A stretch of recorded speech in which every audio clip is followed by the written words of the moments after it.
സത്യം എനിക്കും മനസ്സിലാക്കാൻ പറ്റുന്നില്ല. കാരണം ഇമോഷൻസ് കുറച്ച് കോംപ്ലിക്കേറ്റഡ്.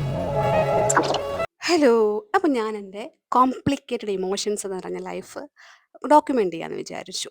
ഞാൻ എവിടെയൊക്കെ കേട്ടിട്ടുണ്ട്, നമ്മൾ ഈ ഒരു കണ്ടന്റ് ക്രിയേഷൻ തുടങ്ങി കഴിഞ്ഞാൽ നമ്മുടെ ലൈഫ് ഒത്തിരി മാറും, കുറേ മിറാക്കിൾസ് വരും. അപ്പം ഞാൻ ആ മിറാക്കിൾസ് വിശ്വസിക്കാൻ തുടങ്ങി, എന്തെങ്കിലുമൊക്കെ വന്നാലോ എന്ന് വിചാരിച്ചിട്ട്.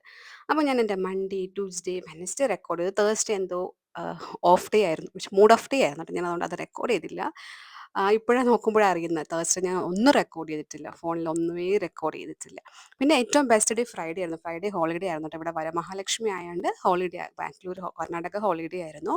ഇതെൻ്റെ ഏറ്റവും ബെസ്റ്റ് മൊമെൻ്റ് എന്ന് പറയാം കേട്ടോ. ആ വീക്കിൽ ഞാൻ മിൻറ്റ് വാങ്ങിച്ചു. അപ്പോൾ മിൻറ്റിൽ കുഞ്ഞു കുഞ്ഞ് വേരുകളുണ്ടായിരുന്നു. അപ്പോൾ ഞാൻ അതൊന്ന് കുഴിച്ച് വെച്ച് നോക്കി പൊടിക്കോ ഇല്ലെന്ന് അറിയാൻ വേണ്ടിയിട്ട്.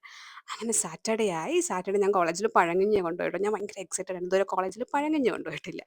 അപ്പോൾ അത് കഴിഞ്ഞ് സാറ്റർഡേ ഞാൻ കാത്തിരുന്ന നിമിഷം എത്തി, ഫിലിം കാണുന്ന നിമിഷം. സാറ്റർഡേ ഒരു ഫിലിം കാണും. അങ്ങനെ സിനിമയൊക്കെ കണ്ട് ഒരു ചായ കുടിച്ച് ഞാൻ എൻ്റെ വീക്ക് വൈൻഡ് അപ്പ് ചെയ്തു.